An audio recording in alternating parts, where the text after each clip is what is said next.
Livro de Ruth, capítulo 1. Glória a Deus.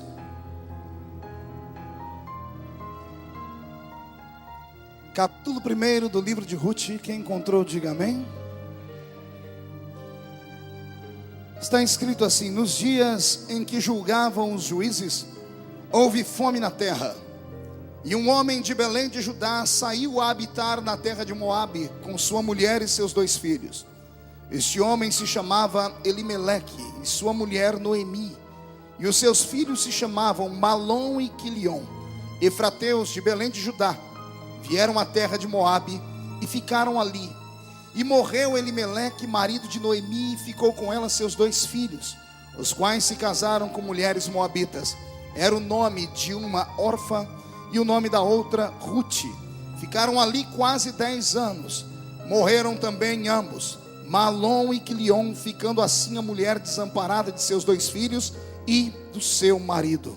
Capítulo 2 do mesmo livro, basta virar a página, verso 16 e 17. Capítulo 2, verso 16 e verso 17. Tirai também dos molhos algumas espigas, e deixai-as cair, para que ela as apanhe, e não a repreendais. Esteve ela apanhando naquele campo até a tarde, e debulhou o que apanhara, e foi quase 1 efa de cevada. E a igreja diz, amém. O livro de Ruth é um desses livros da Bíblia que quem lê se apavora, porque não vai encontrar nele nenhuma vez o nome de Yahvé. Em nenhum momento do livro de Ruth o nome de Jeová é citado. Cita-se sim a existência de uma divindade, pastor Brito, uma divindade a quem os homens chamam de Senhor. Mas no livro de Ruth, Deus, ele preferiu ficar de coadjuvante e mostrar que o ser humano pode fazer história nesta terra quando ele acredita na boa mão de Deus. A história que eu vou narrar esta noite não é uma história fácil de ser contada, porque é uma história cheia de baixos e altos, e a princípio, mais baixos do que altos. Imagine você uma família judia, que acreditava em Deus, talvez mais do que eu e você, porque eles viveram mais perto dos milagres que a Bíblia diz, do que todos nós. Imagine vocês uma família composta pela plenitude de um pai, uma mãe e 2 filhos homens, num período em que a maioria das mulheres eram estéreis, num período em que as mulheres que geravam filhas mulheres eram repudiadas. Vem uma família, pastor Cizino, e tem 2 filhos homens. O pai, Elimeleque, anda pelas ruas batendo no peito e dizendo: Yahvé se lembrou de mim. Jeová abençoou o ventre da minha mulher, e a minha mulher Noemi trouxe à existência 2 varões, 2 homens que hoje engrandecem o nome do pai. Isto era motivo de orgulho naquele tempo. Mas diz a Bíblia que, sendo eles efrateus, se mudaram para Belém de Judá.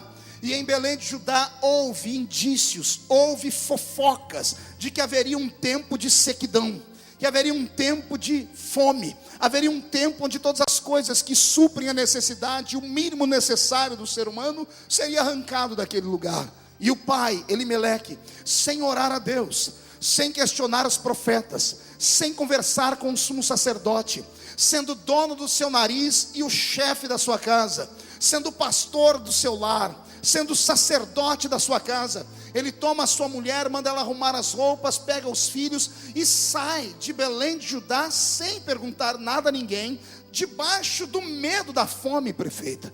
Só porque alguém disse vai haver fome, só porque alguém disse a terra vai fracassar, ele amedrontou-se, juntou a mulher e os filhos e saiu de Belém.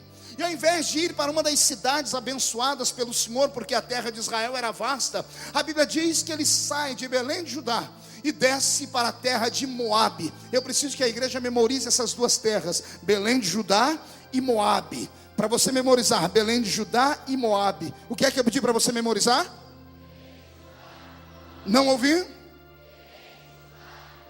Preste atenção, Belém de Judá era a terra da bênção, era a terra que manava leite, manava mel. Havia uma promessa de Deus ao povo. Quando vocês saíram do Sinai, da península do Sinai, deixaram o Egito e entraram pela terra da bênção, eu penhorei a minha palavra que fome vocês não passariam. Eu penhorei a minha palavra que sede vocês não passariam. Vocês estão na terra da promissão, na terra que mana leite e mana mel. E aí vem o diabo com uma fofoca que vai haver fome, Marcelo. Vem o diabo falar que vai acabar todo o sustento, e um servo de Deus acredita. Olha no que deu. Esse homem pega a esposa, os 2 filhos, e por covarde sai da terra de Belém de Judá. E a palavra Belém, para quem conhece a etimologia dela, significa casa do pão. E casa do pão, pastor Júnior de Souza, para nós que não conhecemos esse termo, conhecemos como padaria.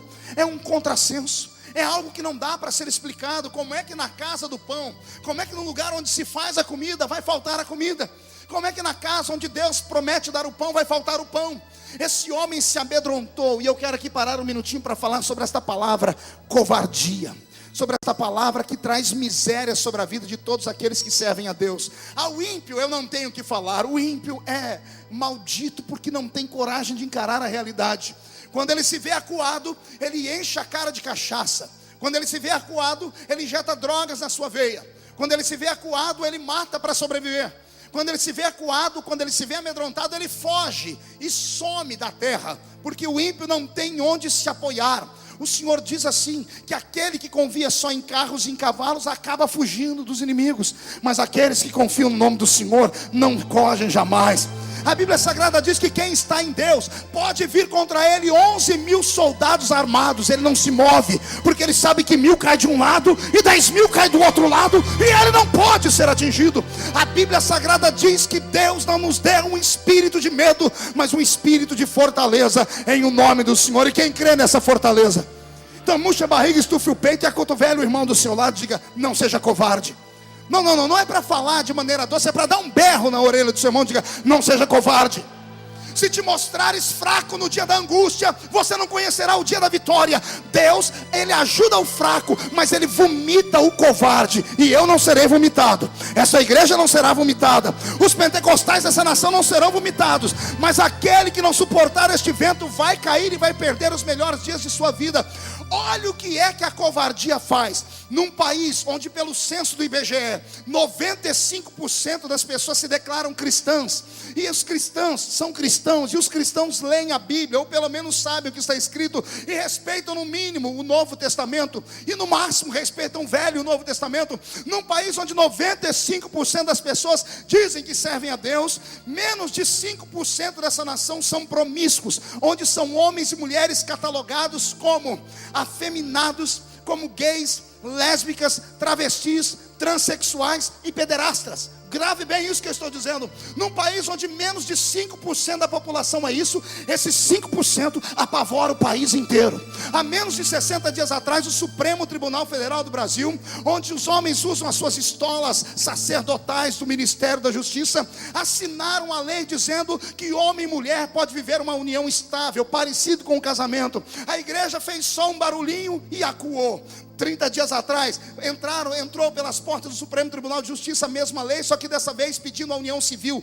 Não teve um macho para peitar lá dentro. E semana passada foi realizado no país o primeiro casal de gays lésbicas aqui no Rio Grande do Sul, casamento civil autorizado. Eu sou amigo de várias pessoas, donos de cartório, e me disseram que de semana para cá se avolumou mais de 10.000 pedidos de casamentos de gays nesse país. E sabe por quê? Porque numa nação de 95% de cristãos, esses cristãos só são cristãos na fachada, só são cristãos de nome. Alguns carregam a Bíblia debaixo do braço porque parece um desodorante. Outros vêm para a igreja, mas não têm coragem de assumir a sua fé. Alguns entram dentro de um culto como esse pensando que está entrando em um teatro ou em um cinema. E a diferença dessa igreja de um cinema é que no cinema você escolhe o filme que quer assistir, e aqui não. Aqui você é obrigado a ver o que Deus quer mostrar. Mas não adianta só vir, não adianta só sentar, não adianta só levantar a mãozinha e dizer: não, pastor, mas isso tem que acontecer. Amados, eu me revoltei lá dentro porque o diabo lançou uma cortina de fumaça nesse país chamado PL 122. É uma cortina de fumaça. A igreja inteira, até os homens mais sábios, como o pastor Silas Malafaia, se reuniram em torno do PL 122, e ninguém sabia que por trás do PL 122 o diabo já tinha tramado. A igreja mirou de um lado e o diabo deu um tiro do outro. Acabou a PL 122, está sepultada, mas saiu o casamento do mesmo jeito. E olha o que eu vou dizer por causa da covardia. 60 dias atrás a união estável, ou seja, a união marital. Semana passada a união civil. Quando é que será a união religiosa? Quanto tempo falta para o diabo obrigar a mim, ao senhor, pastor Cisine, e a nós que estamos aqui, a fazermos o casamento de pessoas do mesmo sexo? Quanto tempo falta? Porque essa semana que passou na Inglaterra, revogaram a lei. No país da nossa rainha, a rainha que é de uma igreja protestante ortodoxa, revogaram a lei e voltaram. Vai começar a fazer casamento de pessoas do mesmo sexo, religiosamente falando. Num país de 95% de pessoas que se dizem cristãs. Aí entro eu como deputado federal de primeiro mandato, novinho, sem nome, sem nada, cavando a lei, procurando um regimento, e encontrei um dispositivo. Achei uma maneira de calar o Supremo Tribunal Federal. Encontrei um projeto de decreto legislativo que, apresentado por um deputado, pode provocar um plebiscito. Mas para isso, eu precisava da assinatura de 1/3 do parlamento. 1/3 é 171. Só a bancada católica tem 280. Só a bancada evangélica tem 76. Falei, vai ser a coisa mais fácil do mundo.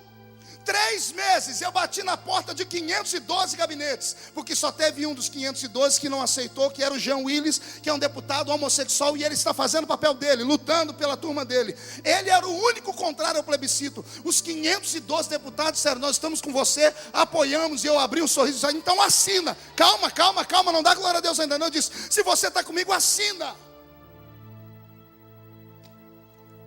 Pergunte se alguém quis assinar.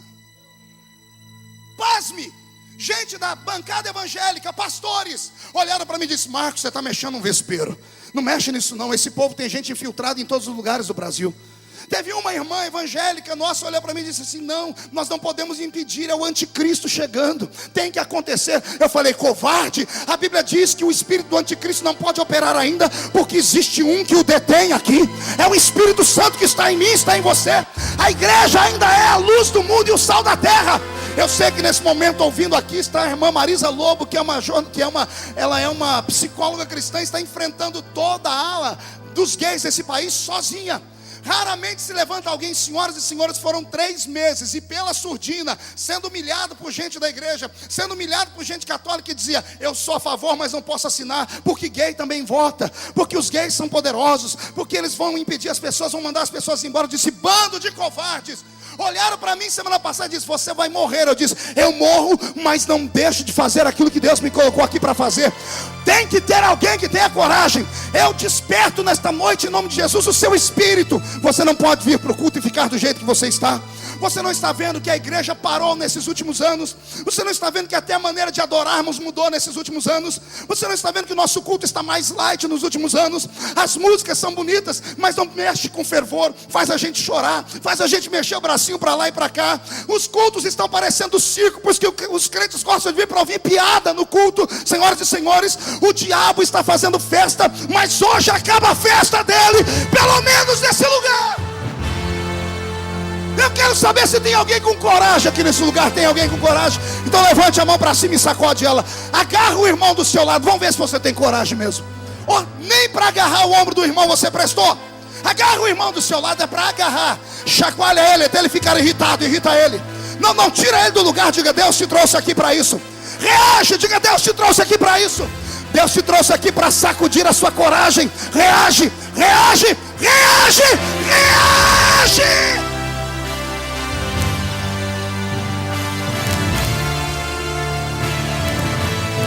O que eu vou falar agora, pastor Reuel, vai chocar, pastor Cisino, mas eu preciso falar. Se você é covarde por você, se você não quer que ninguém toque em você, eu até entendo. Mas você está alicerçado e ninguém te derruba. Ninguém me tira do caminho. Eu sei o que é certo e sei o que é errado. Mas e os meus filhos? E os nossos netos? Nos Estados Unidos da América, pastor Cisino, tem 68 dias atrás, 2 lésbicas ganharam o direito de adotar uma criança. Adotaram um menino chamado Tommy. Está na internet, pode entrar e você vai ver. Eu fiz um discurso sobre isso no parlamento. Ravel, adotaram um menino chamado Tommy. E o menininho, cuidado pela mãe. E eu não sei o que eu chamo a outra, se é mãe número 2 ou se é pai. que eram duas mães, na intimidade vai tomar banho com as duas, e quando olha para as duas, percebe que as duas não têm o que ele tem. E como ele é filho dos dois, e os dois são pai e mãe, sabe o que o menininho fez? Se castrou. Está na internet para todo mundo ver. Pegou uma faca e cortou o órgão genital dele. Quando foi estudado pela medicina e perguntaram para ele, a psicóloga, o que você fez? Disse, papai e mamãe não têm. Por que eu tenho que ter?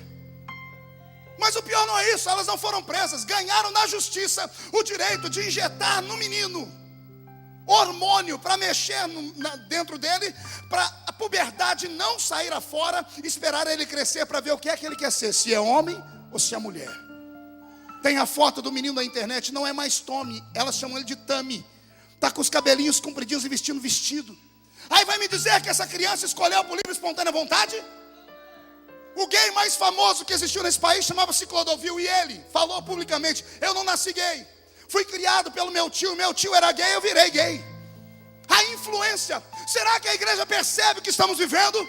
Será que você não percebe que o diabo está tentando macular os nossos filhos? A luta não é contra você, acorda. A luta é pelos seus filhos, e pelos seus filhos vá até as últimas consequências.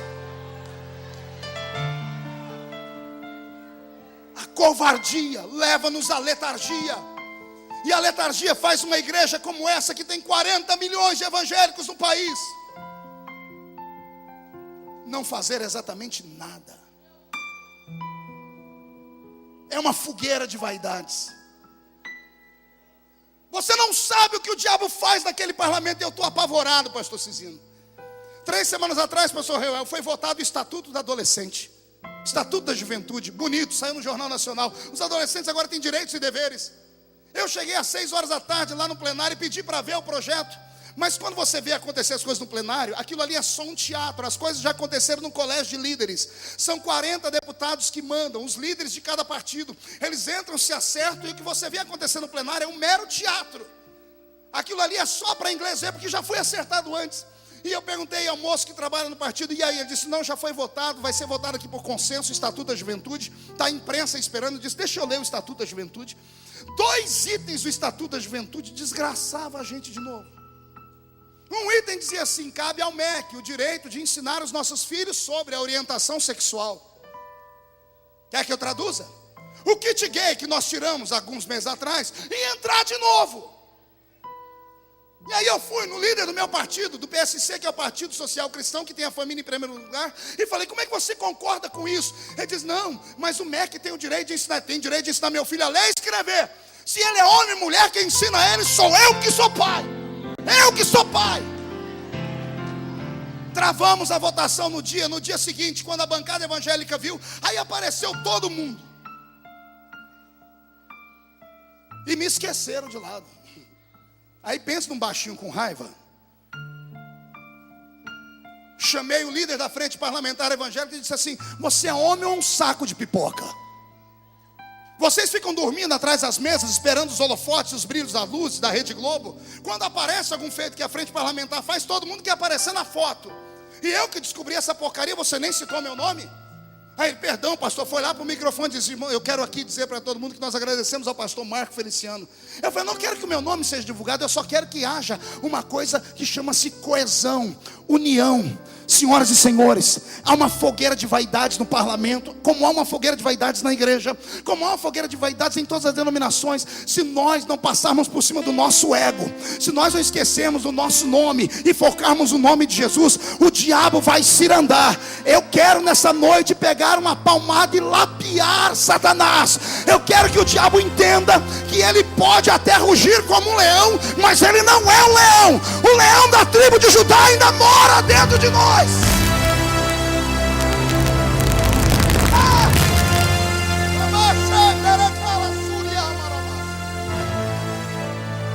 A covardia fez Elimeleque sair da casa do pão e ir para Moabe. Ele foi para onde?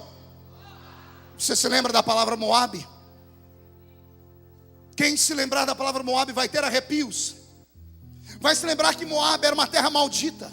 Você lembra dos amonitas e dos moabitas? Os 2 filhos que vieram das filhas de Ló, que dormiram com o pai. O incesto de Ló com as duas filhas, uma deu à luz a Moabe e outra deu à luz a Amon. Deles vieram os moabitas e os amonitas, povo amaldiçoado pelo Senhor. E na hora do desespero, do medo, para onde é que Elimeleque vai? Em vez de ir para alguma cidade na província de Belém, ele vai para a terra da desgraça, para a terra da maldição. E pior, ele leva a família inteira junto. Aventureiro, covarde. Foi alertado, lá é terra maldita. E ele estava nem aí para a terra maldita. Agora olhe para mim, respire fundo e preste atenção. Quando ele chegou na terra maldita, ao invés de as coisas escambarem, começaram a dar certo. Ficou rico da noite para o dia. Como ele ficou rico, quem ia visitar ele, ele dizia: essa história de judaísmo, de religião, é para inglês ver. Se Deus é contra, porque deu tudo certo na minha vida. Nem sempre vida financeira abençoada e saúde é sinal de que Deus está com você, viu? Ei, aprenda isso. Ter dinheiro não significa que Deus está com você. Se fosse assim, os maiores homens ricos do mundo não são crentes, então quer dizer que Deus está com eles. Lembra que eu disse agora há pouco, quando eu ensinava sobre a oferta? É uma consequência. Não tem nada a ver com o céu, tem a ver com a terra. Com o céu tem a ver respeito, santidade, entrega, devoção e seriedade. O céu tem a ver aquilo que nós já não fazemos mais. Pergunte o quê? Só fala se todo mundo perguntar. O céu tem a ver adoração. E adoração não é você ficar me olhando com essa cara feia, parecendo que foi batizado num pote de vinagre, não. Adoração é você estar numa igreja como essa, que é a Assembleia de Deus até o tutano dos ossos, e não ficar de braço cruzado com essa cara feia, parecendo que comeu jiló sem sal. Adoração é você, pentecostal, abrir essa sua boca, destravar ela e mandar glória para cima, até Deus mandar glória aqui para baixo. Isto é adoração. Elimeleque foi para Moabe, arrastou a família.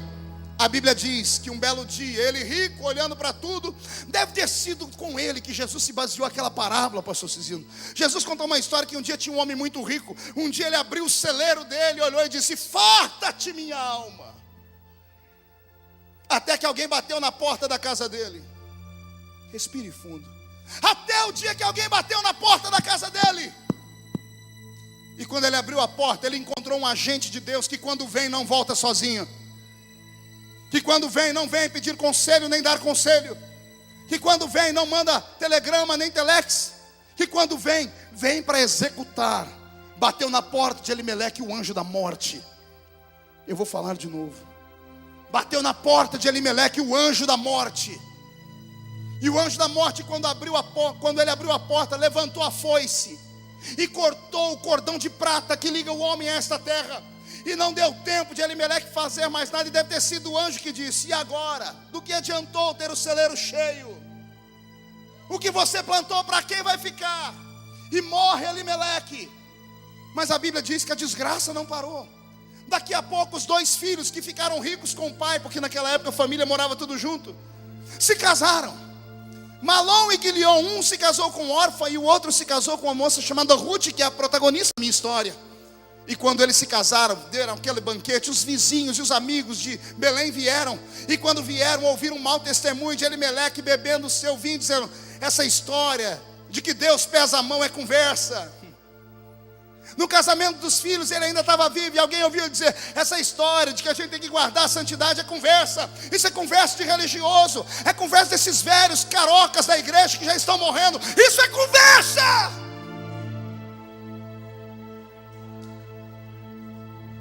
A maldição que saiu do pai pegou os dois filhos. E a Bíblia diz que Malom e Quilion morrem também. Ei, você está acompanhando ou não? Morreu o pai e os dois filhos. Sobrou dentro de uma casa grande, rica e potentada, 3 viúvas.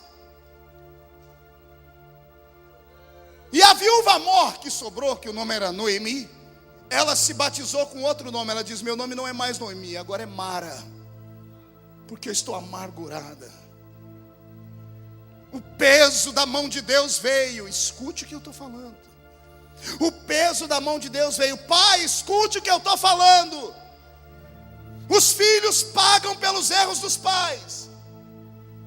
Deus visita o pecado dos pais nos filhos até a terceira e quarta geração. Não, Deus sabe que você nunca vai ser um santo de auréola na cabeça ou que resplandeça como os anjos, mas o mínimo necessário Deus pede para você: cuidado, juízo.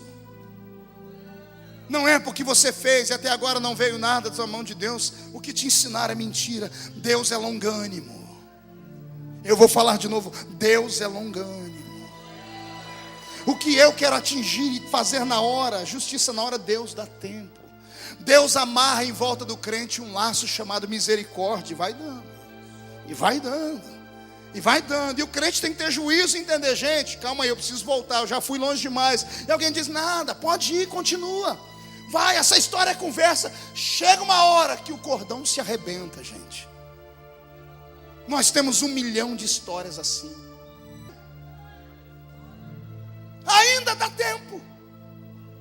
A velha amargurada pega as 2 noras, olha para a fazenda e começa a sentir nojo de tudo aquilo. Chama as 2 noras e diz: eu sou velha, eu não quero ficar mais aqui, eu vou voltar. Oh glória, a palavra dessa noite: eu quero voltar. Eu quero voltar para a casa do pão. Eu quero voltar a ser sensível. Eu quero voltar a ser santo. Eu quero mandar a malícia embora. Eu quero mandar esse super-homem que veio da universidade embora. Eu quero mandar embora esse intelecto preparado na universidade. Eu quero voltar a ser uma pessoa que crê.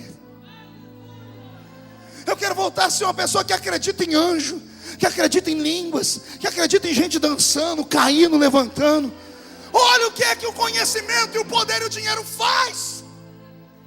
Ontem, o dinheiro que eu e você mandamos, porque tem gente que pensa que quem comprou a Record foi só dinheiro da Universal.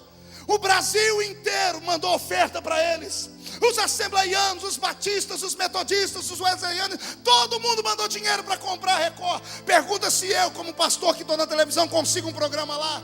Eu não consigo entrar. Pastor Malafaia não entra na Record, mas a Brahma entrou na Record. A Skol, a Skin Cariol entrou na Record. O cigarro Marlboro entrou na Record. As novelas com vampiro entraram na Record. Já tem gente se beijando homem com homem na Record. E foi comprado com dízimo de crente. Foi comprado com dinheiro de crente. Aí o líder surtou, ficou rico, deu uma declaração há dias atrás: eu sou a favor do aborto. Entra na internet, você vê ele dizendo: eu acho que não tem problema beber. Eu bebo socialmente no meio dos meus amigos. Para um homem que não aceita, que aceita o aborto e manda a igreja beber e fala uma desgraça dessa contra o Espírito Santo, você espera o quê? Senhoras e senhores, eu convido você a voltar à simplicidade, para não cair nessa desgraça que ele caiu. Eu prefiro ser ainda chamado de quadrado. Meus velhos pais pregavam no púlpito dos Gideões dizendo: é melhor ser quadrado, porque aí o diabo não te faz rolar, do que ser redondo e cair na ribanceira. Eu peço a Deus para deixar essa igreja mais quadrada do que antes.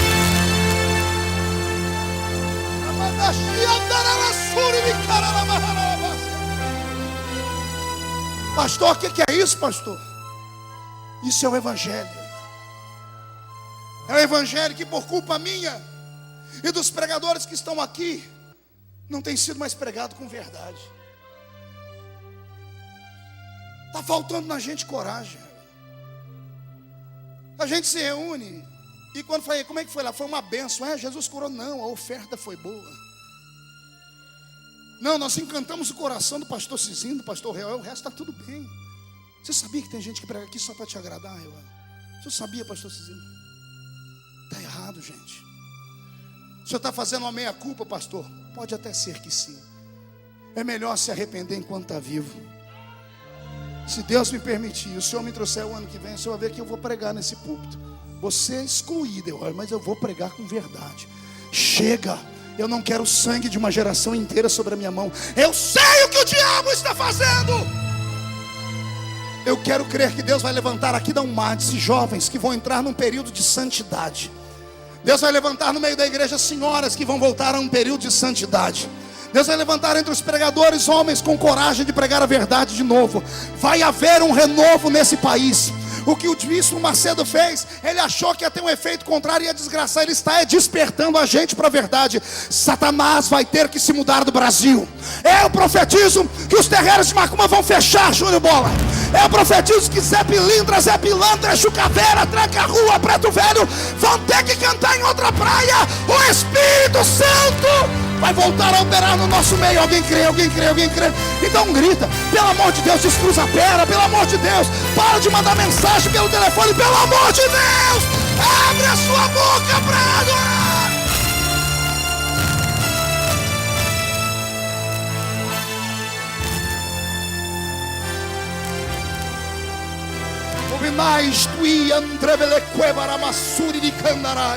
Deus está aqui, senhores. Meu corpo está arrepiado. E Deus não está aqui hoje com roupa de médico para curar nada disso. Deus está aqui com roupa de guerreiro. O Senhor desceu para marchar. O Senhor está com a espada desembainhada. Deus é o Senhor da guerra.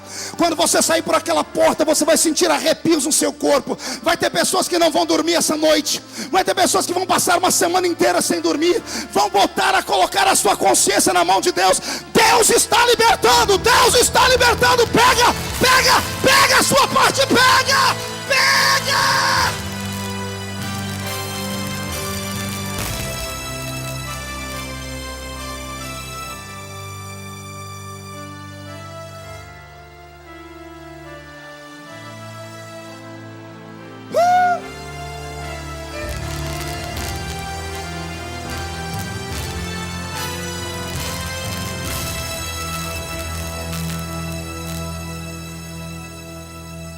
Noemi, amargurada, chama as duas noras e diz: vamos voltar. Eu vou voltar para minha terra. A Bíblia diz que ela chama as duas meninas e com cuidado diz: voltem para os seus pais. Vocês têm idade ainda para casar de novo. Mesmo que se pudesse gerar filhos, meus filhos ficariam na idade de casar e vocês seriam velhas. Volte para a casa dos seus pais. Eu vou voltar para minha terra. Uma das meninas, racional, pensou e disse: é verdade, ela tem razão. Pegou a roupa, Reuel, e voltou para casa. A outra, Noemi, Ruth, chegou para Noemi e falou uma coisa que mexe comigo até hoje. Ela olhou nos olhos da velha e disse: se eu voltar para o meu pai, eu vou ter uma cama, eu vou ter cuidado, vou casar de novo, vou ser feliz. Mas tem algo que não me deixa voltar para casa. Eu quero te seguir.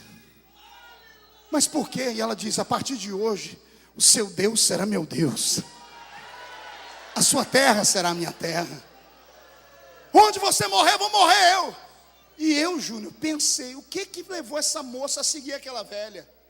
E cheguei à seguinte conclusão: o marido desviou, os filhos também, mas a mãe não. A mãe foi conduzida e levada porque o marido manda. Ela nunca desistiu. Como a família morava junto, na hora que ela ia lavar a louça e fazer a comida e ensinar as noras, ela sempre dizia: tem um Deus no céu que abriu o mar vermelho. Ela nunca deixou de falar de Deus.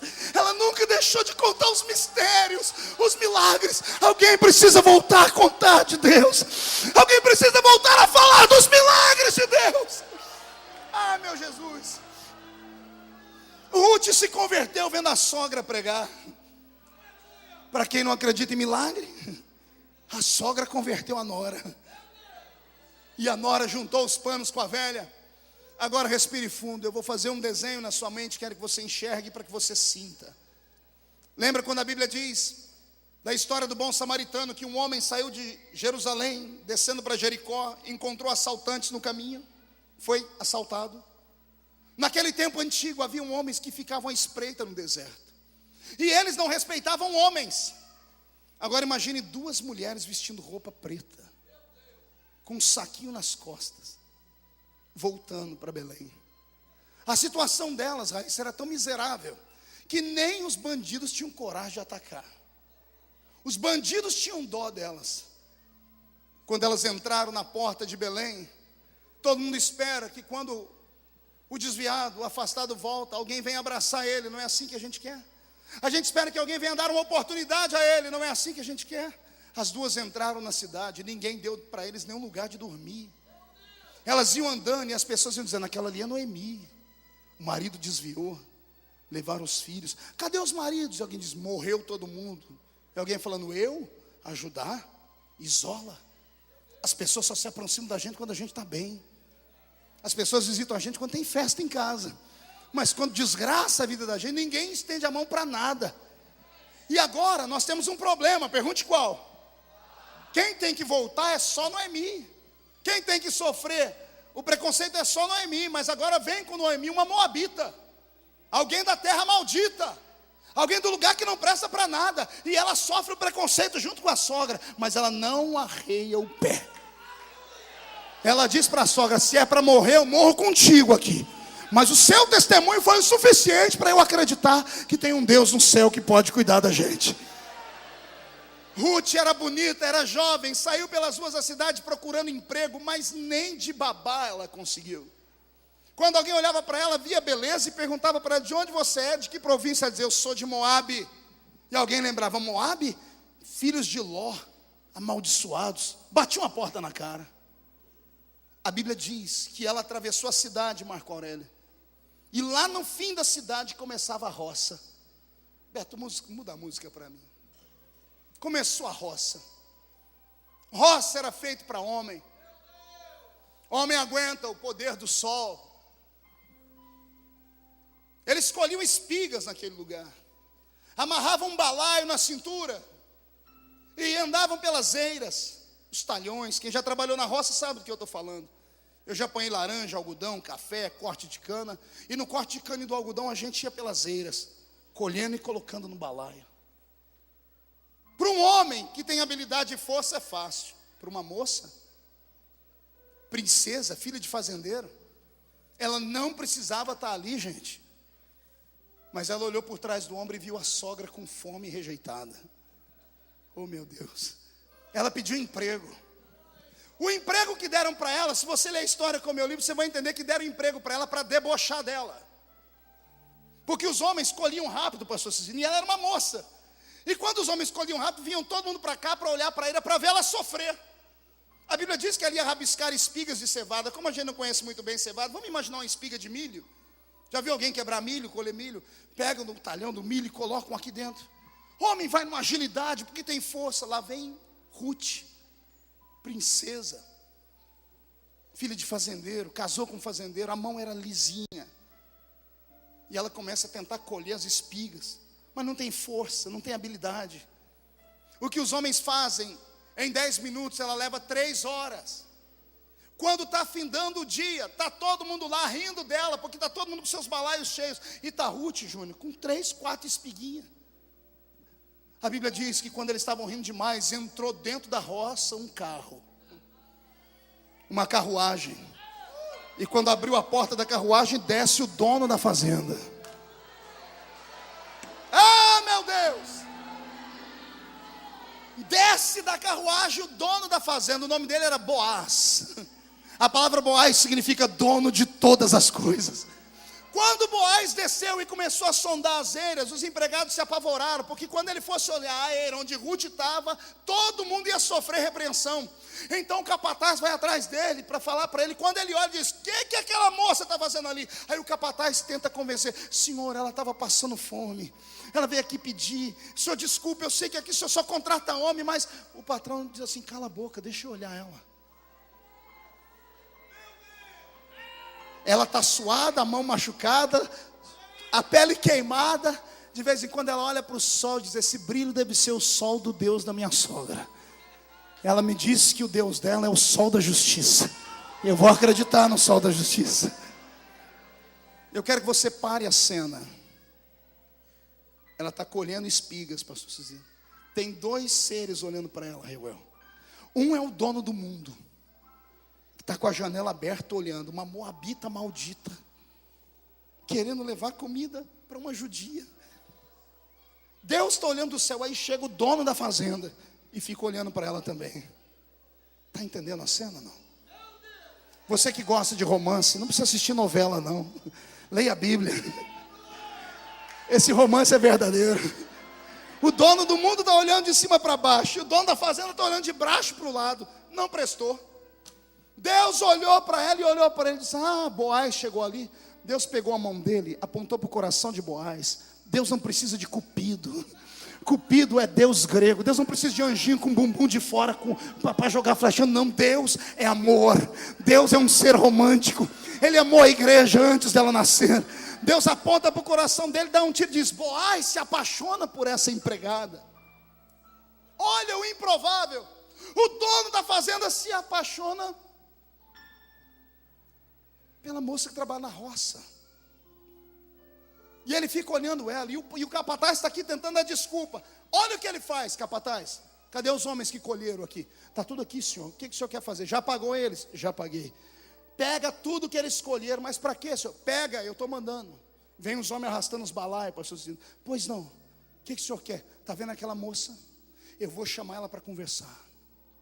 Enquanto eu estiver conversando com ela, ela vai estar de costas. Vocês vão lá na frente e vai jogando as espigas no chão.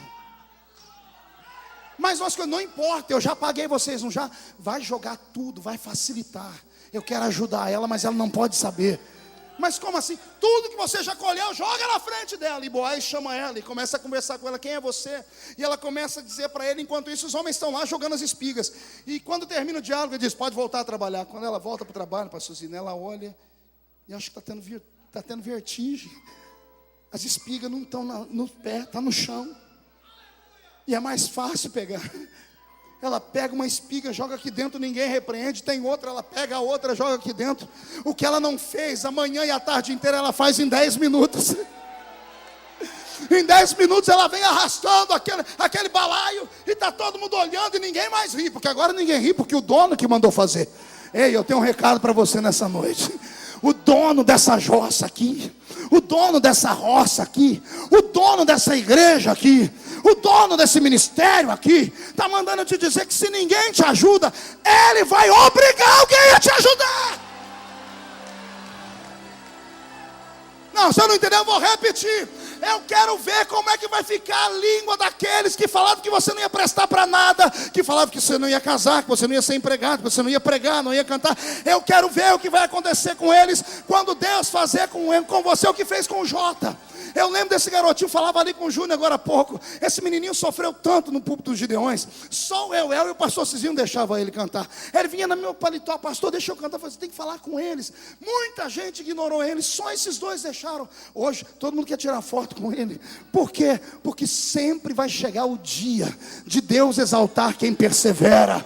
Eu profetizo em nome de Jesus que alguns que estão aqui quase que pedindo esmola espiritual, amanhã quando acordarem, não vão pedir mais nada para ninguém. Vai ter de sobra. Vai ter de sobra. Quem crê, então pega. Já que você pegou, grita. Grita, vai.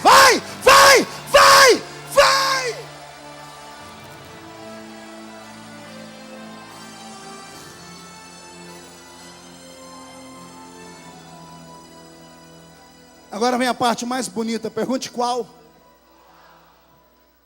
A moça com o rosto queimado, com a mão cheia de calo, está com um sorriso Colgate. Ela recebe o pagamento e ela sai correndo pela avenida onde ninguém deu emprego para ela, e vai lá onde está a velha. Quando ela abre a porta, ela diz: Noemi, teu Deus é vivo. Noemi, vale a pena servir o seu Deus. Por quê, Ruth? Eu estava tentando colher e não dei conta. De repente apareceu um milagre. Começou a brotar do chão. O seu Deus fez brotar do nada. Ela não sabia que era Boaz. Não importa de onde vem o milagre. Milagre não é para ser entendido, é para ser aceito. Milagre é para ser recebido. Pega o seu. Ei, pega o seu milagre. Eu vou profetizar uma loucura agora. Você vai ficar apavorado. De onde virá o seu milagre antes do ano terminar? Não, eu vou repetir. Tem gente que não vai acreditar. O milagre vai vir de onde você não espera. Será que alguém concorda comigo? Eu vou abrir sua mente. Lá no interior de São Paulo aconteceu a seguinte história. Uma velhinha cheia do Espírito Santo morava numa favela, e do lado da favela, todas as casinhas juntas, e tinha um vizinho dela que era ímpio até os ossos.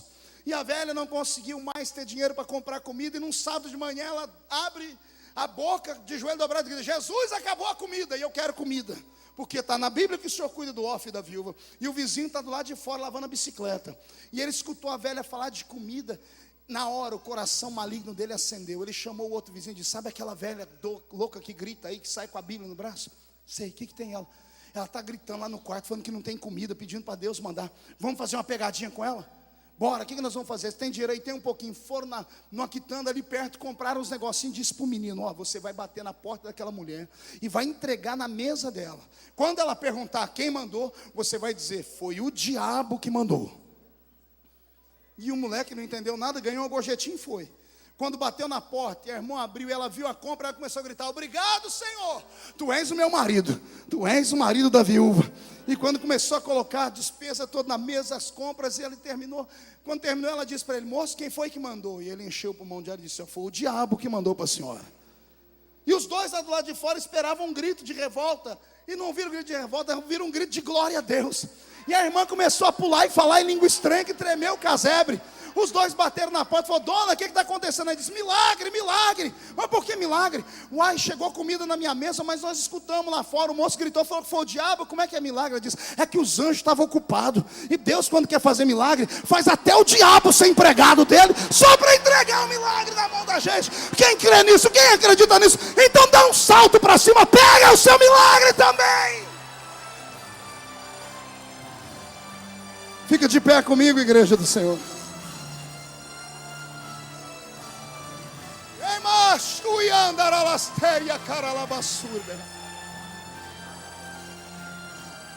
Pegue na mão de quem está do seu lado. Feche seus olhos. Estamos em uma grande roça nessa noite. Os que estão aqui há muito tempo têm força para colher tudo.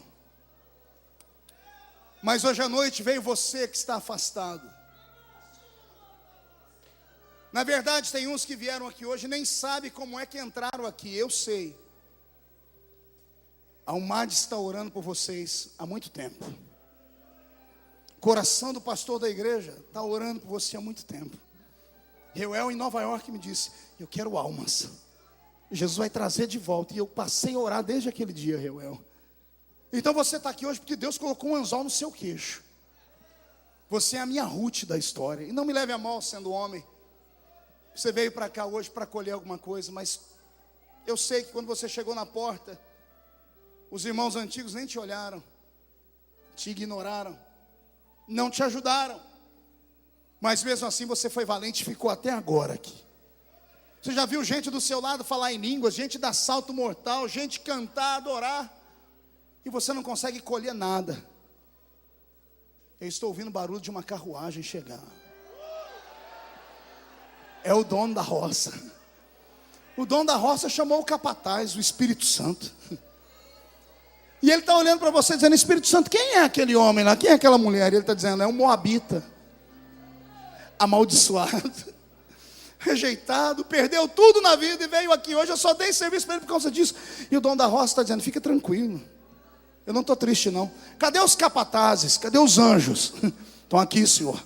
Anjos, sem eles verem agora, porque está todo mundo de olho fechado.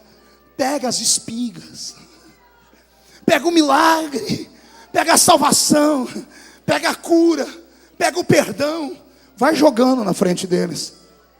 Porque quando eles chegarem lá no altar hoje, eles vão colher tudo que eles vieram buscar.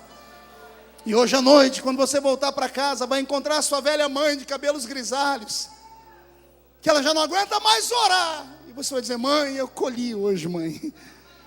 Você vai ligar para o seu pai que está lá do outro lado do mundo: pai, hoje eu colhi. O Senhor jogou tudo na minha frente, hoje eu colhi. Quem viver verá. Você ainda subir nesse púlpito e pregar. Vou profetizar: quem viver verá. Ainda para comprar o seu disco na última loja.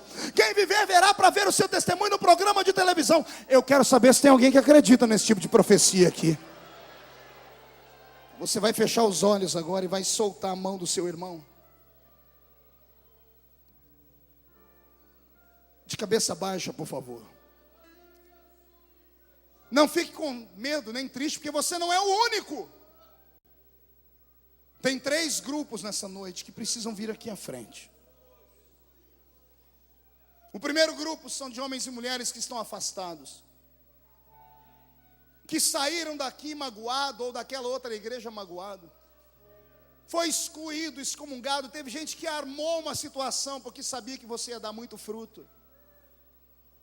Tem um outro grupo também, outra parcela desse grupo, que são de gente que saiu da igreja porque não aguentou a luta, fracassou, caiu em pecado, foi excluído, excomungado, não suportou a humilhação. Mas Deus te trouxe hoje aqui, e você veio dizendo: se Deus é Deus, Ele vai falar comigo hoje. E eu acho que você não tem dúvidas de que Deus está falando aqui. O dia que você foi excluído, o seu nome foi riscado lá de cima, porque a Bíblia diz que tudo que é desligado na terra é desligado no céu. Mas essa noite, quem está pregando é um sacerdote. Eu tenho a mesma unção de Pedro na minha vida. Eu posso desligar, mas eu também posso ligar. Tudo que eu ligar aqui nessa noite será ligado no céu. E eu quero orar por você hoje, mas não precisa vir ainda, medita.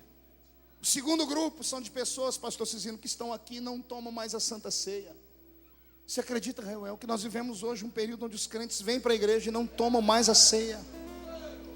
E a Bíblia diz que quem não participa do corpo e do sangue está morto porque não tem vida.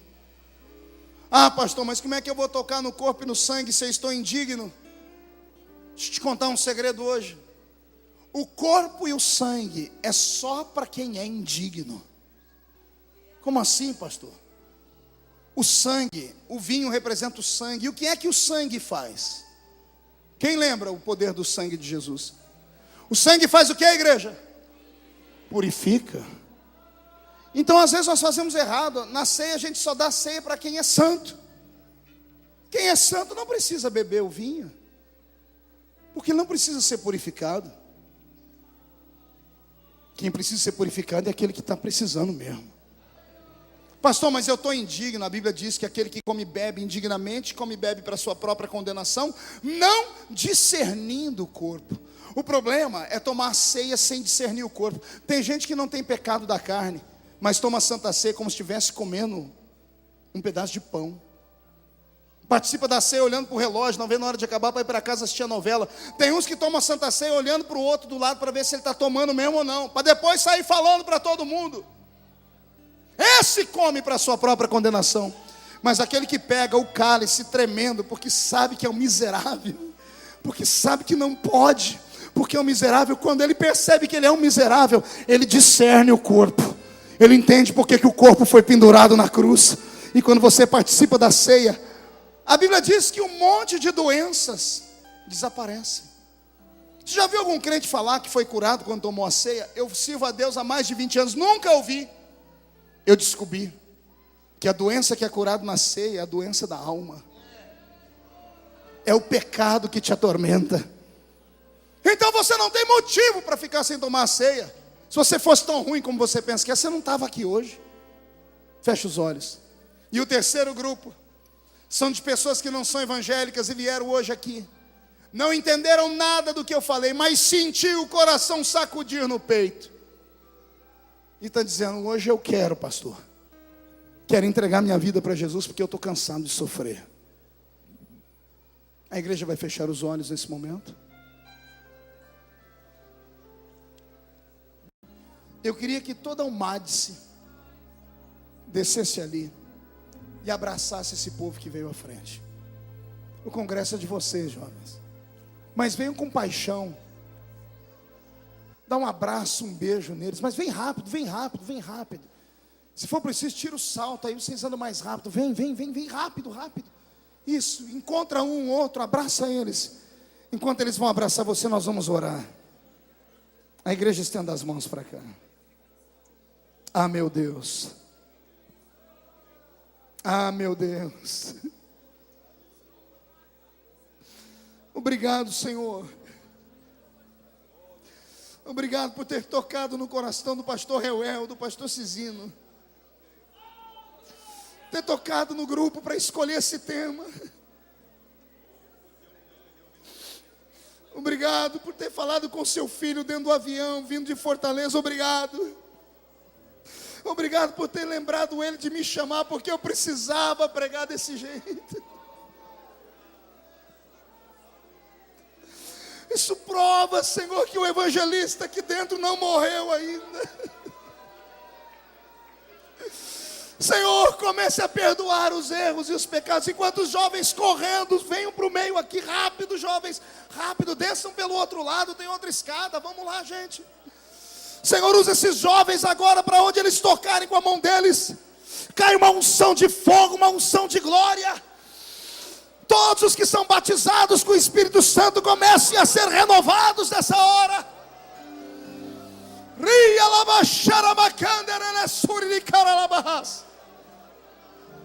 Os que precisam ser perdoados, que sejam perdoados em nome de Jesus, pelo amor de Deus. Jovens, vocês estão travados aí, venham para cá. O povo daqui não recebeu nenhum abraço.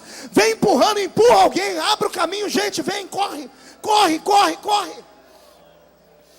Oh meu Deus, a igreja podia empurrar a gente, né? Cadê os pentecostais que podem ficar felizes por isso aqui? Gente, tem mais de 100 pessoas voltando para Jesus aqui, gente.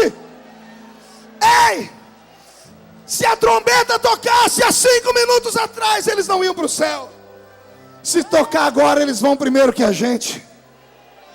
Pai, enquanto os jovens abraçam esses que vieram, visita todas as nossas casas.